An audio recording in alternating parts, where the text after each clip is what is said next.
Attention mga SSS pensioners, emergency bonus pinananawagan ng Kamara na ipatupad ng SSS. Well, magkano naman ito? At kailan ito magaganap? Mamaya-maya pag-uusapan natin. Hello mga ka-vlogs! Welcome dito sa aking YouTube channel. Magandang araw po sa lahat ng mga manonood. Saan po kayong dako sa mundo? Kumusta mga ka-vlogs? Well, eto po kakapasok lang ng balita ay hinggil po dito sa ating nararanasan ngayon na matinding pagtaas ng presyo ng langis. At dahil nga dito ay nagdeklara po ang ating gobyerno na ang Pilipinas sa ngayon ay nasa ilalim ng state of energy emergency.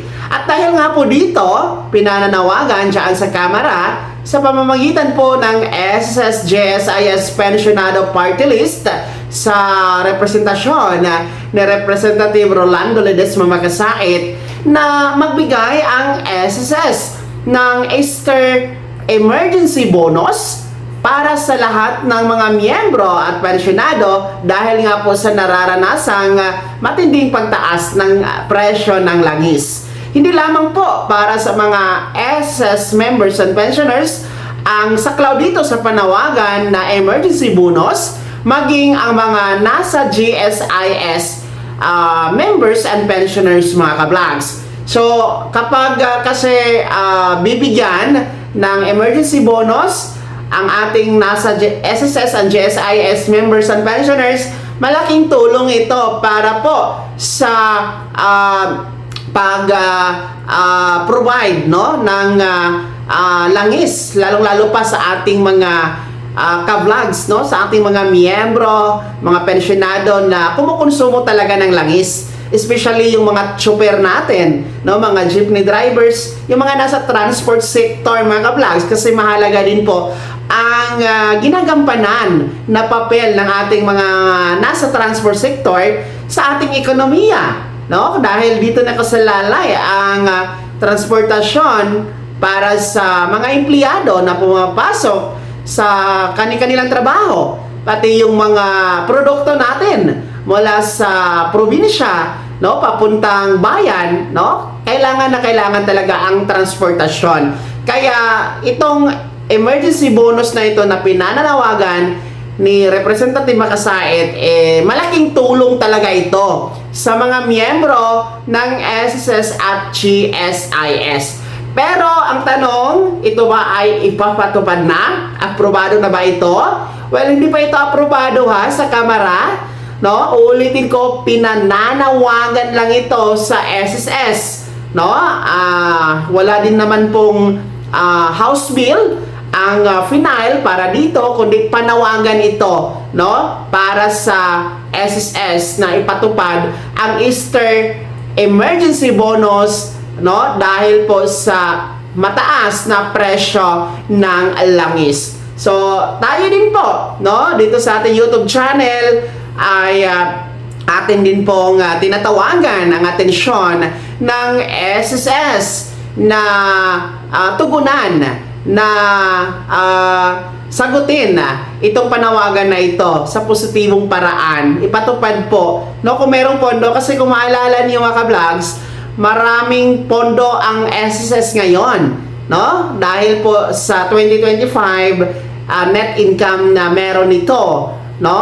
Kung naalala nyo sa report ng Department of Finance at ng SSS, inanunsyo na ito na noong 2025, last year, nagkaroon po ng 1 trillion pesos ang reserve fund na meron ngayon ang SSS. Actually, ito yung pinakamataas na reserve fund na naitala sa kasaysayan ni SSS. Yung total assets naman umabot sa 1 trillion pesos mahigit. At yung net income, ang net income last 2025 ay umabot sa 142 billion pesos mahigit. Well, mataas yan mga ka-vlogs. And when you say net income, malinis na yan. Talagang kita na yan ni SSS mula sa contributions, sa interest sa mga iba't ibang loan benefits, investment at iba pa. So sana ay magkaroon din po ng pagbabalik tanaw, no, sa benepisyo kagaya dito sa panawagan ng SSS GSIS Pensionado Party List na Easter Emergency Bonus dahil nga po sa krisis sa langis na atin pong nararanasan sa ngayon at yung ekonomiya natin apektado dito mga ka-vlogs. Kaya sa tingin natin, no, ay positibo po, no, at atin pong sinusuportahan ang panawagan na yan diyan sa Kamara. Kaya naman mga SSS members, pati mga GSIS members and pensioners, no, kayo din po ba ay pabor dito sa panawagan, no, diyan sa Kamara para sa SSS na at GSIS actually na magpatupad ng Easter Emergency Bonus? Pabor po ba kayo dito? Ibahagi niyo po sa comment section na nasa baba. Pakilakip ng buong pangalan at kung taga saan kayo. Kung bago ka pa lang sa aking channel o di ka pa nakasubscribe, i-click niyo muna ang subscribe button na nasa baba. Huwag kalimutan na pindutin ang notification bell, ilagay sa all para una ka sa mga balitang i-upload ko. Maraming salamat. God bless. Mag-ingat mga ka-vlogs.